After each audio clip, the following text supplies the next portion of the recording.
Khusyuk itu memang bicara sama Tuhan, gitu loh.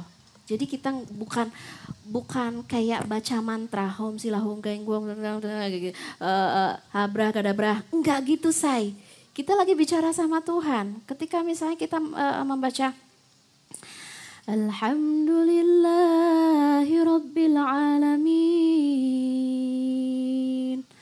Aku memuji Tuhan semesta alam. Kita tahu persis yang kita ucapkan, kita fahami, kita dalami sampai deep banget bahwa kita memang sedang adore. Jadi bahasa adore ini aku ulang-ulang lagi supaya kita ngerti bahwa cinta ini butuh effort untuk mendatangkan cinta gitu.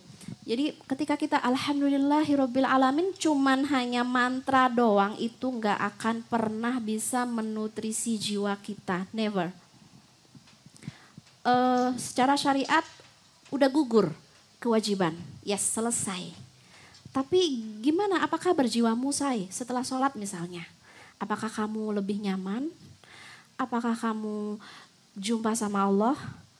Apakah kamu sudah rileks? Apakah kamu ada rasa safe, aman karena sudah jumpa sama Allah? Atau masih hang? Ketika mau sholat hang, di dalam sholat hang, selesai sholat juga hang. Kenapa? Ya karena ini all about us doang, ini cuma tentang kita doang, gak pernah tentang Tuhan. Hanya tentang diriku, keinginanku, obsesiku, kuku semua gitu. Aku kan udah selesai gitu. Bahkan dia nggak pernah merasa bahwa menjalin hubungan dengan Tuhan itu sesuatu yang penting. Jadi memang mungkin ada fasenya ya Allah akan memanggil seorang hamba untuk memperbaiki hubungannya ya. Tapi kalau kita memang sudah sadar bahwa kita punya kebutuhan. Kalau aku pribadi sih ya, aku tuh kayak nggak bisa nafas kalau belum jumpa sama Tuhan, belum ngomong sama Tuhan, gak bisa nafas aja. Kalaupun aku harus bernafas ngap gitu, aku harus segera jumpa sama Tuhan. Lewat apa misalnya?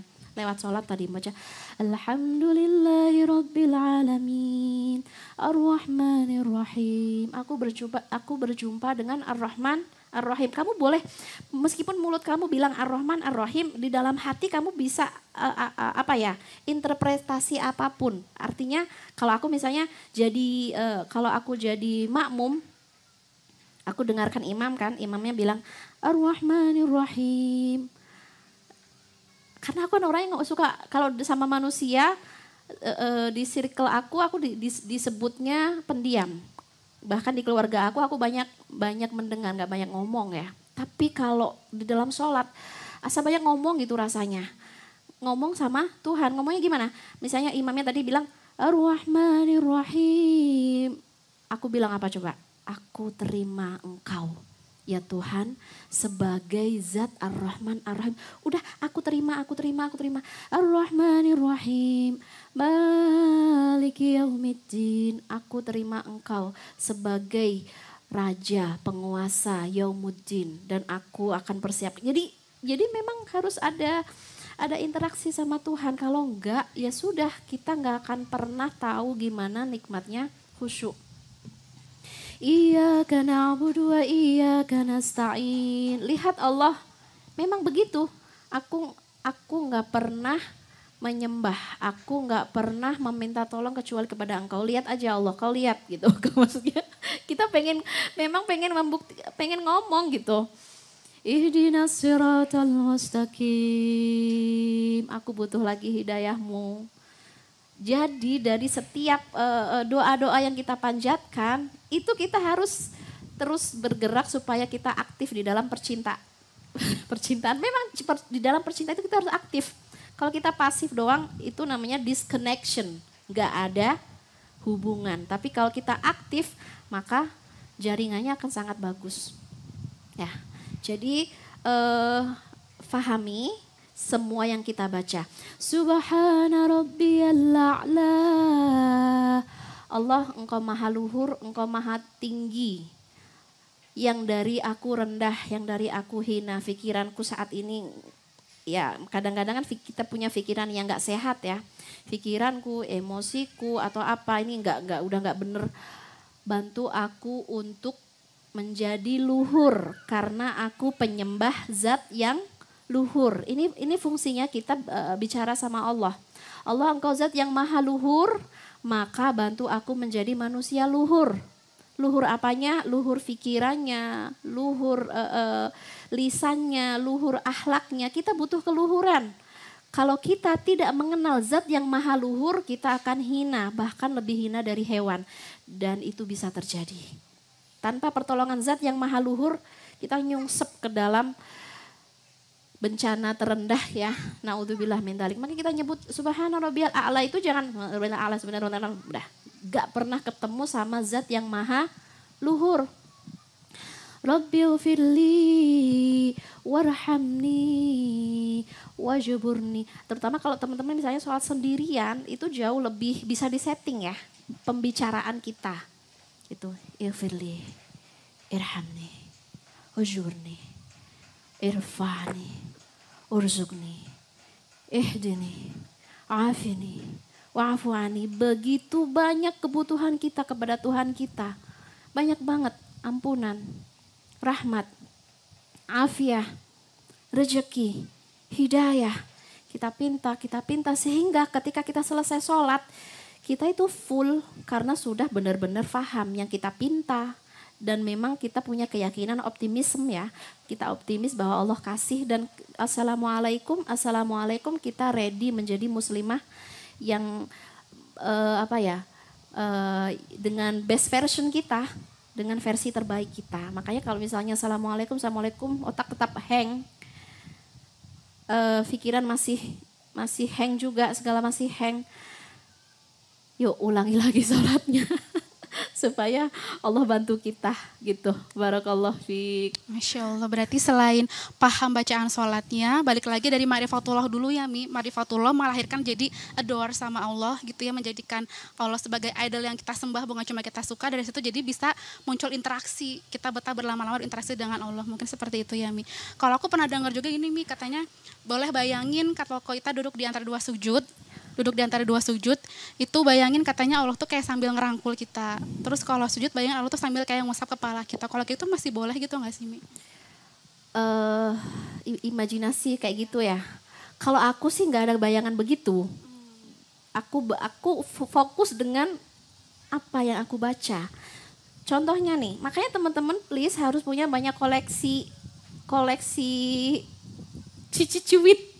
Ngomong sama Allah tuh harus banyak. Misalnya koleksi di sujud aja. Itu Rasul tuh ngajarinya banyak banget. Nggak cuma subhana rabbiyal a'la. Subhana dzil jabarut. Wal malakut. Wal kibriya. Wal azamah. Aku nggak perlu diusap. Aku hanya mengagumi subhana dzil jabarut. Aku mengagumi zat yang maha memiliki jabarut. Kekuasaan langit, bumi, arash. Semuanya ya, dil jabarut wal malakut wal kibriya wal adwa. Dengan begitu kalau begitu kan tadi Allah turun ke kita ya. Kalau aku tuh lebih aku yang naik. Kalau aku ya, aku lebih Allah, siapa sih Allah? Dia punya apa? Dia sekeren apa? Dia sehebat apa? Dia kemampuan dia apa? Dia punya kuasa apa? Gitu loh. Wow, dia kuasa dong. Dan begitu istilahnya, kita align itu kita mensejajarkan diri kita kepada Allah, naik gitu. Jadi kalau mungkin bisa kalau level sedih, level ambruk, hancur gitu kan, kita nggak sanggup naik, ya kita undang Allah untuk turun. Dan itu ya bebas sih, maksudnya karena aku juga pernah merasakan bahwa ketika ada ujian, kemudian aku merasakan memang aku ditopang oleh para malaikat. Maaf ya, ini mah perasaanku saja. Aku real ditopang oleh para malaikat. Aku gak berani menurunkan Allah ya. Aku sih lebih fa'anzala alaihimus sakinah. Lewat para malaikat, Allah turunkan sakinah, ketenangan di dada kita.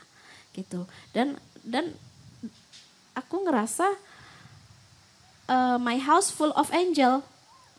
Jadi rumahku penuh dengan malaikat yang mendatangkan pertolongan, mendatangkan rahmah gitu. Dan kita hanya butuh untuk invite mereka.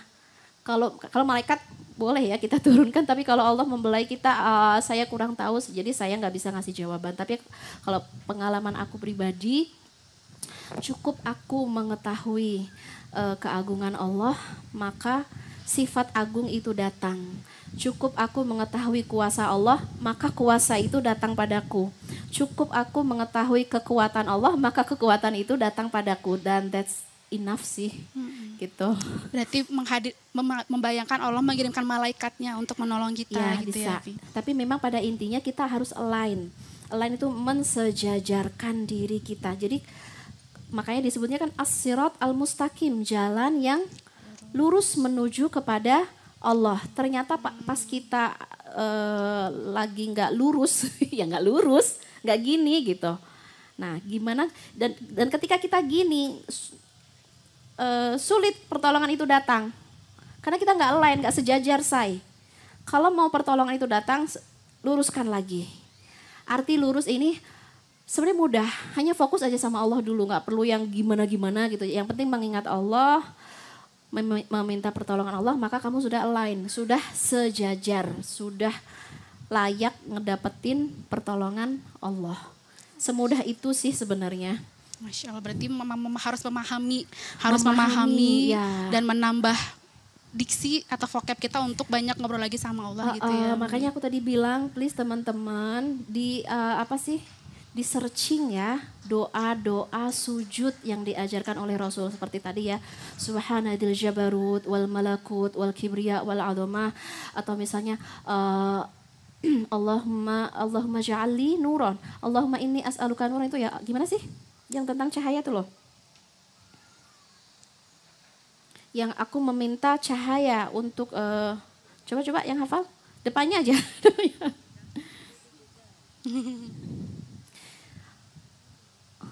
Allahumma inni as'aluka nuron, intinya gitu ya. Aku meminta cahaya untuk depanku, belakangku, kananku, kiriku, atas, bawah. Itu juga salah satu doa yang diajarkan Rasul ketika sujud. Bahkan sebelum salam pun koleksi doanya Rasul juga banyak. Bukan hanya tambahannya Allahumma inni a'udzubika min adzabi jahannam, wa min adzabil qabr, wa min fitnatil mahya wa mamat, wa min fitnatil masih ad-dajjal. Enggak di situ doang. Masih banyak. Contohnya Allahumma inni as'aluka khairu ma sa'alaka bihi nabiyyuka Muhammad sallallahu alaihi wasallam wa a'udzubika min syarri ma. Intinya teman-teman dirahmati Allah, kalau di dalam sujud free, teman-teman boleh tambahin doa apapun, bebas, tapi jangan bahasa Indonesia. Kalau pakai bahasa Indonesia di hati aja. Boleh bahasa Indonesia tapi di hati. Kalau bahasa Arab silahkan. Jadi please jangan ada head dengan bahasa Arab ya. Karena kenyataannya kita ibadahnya pakai bahasa Arab. Barakallahu fiik. Masya Allah, jazakillah khair.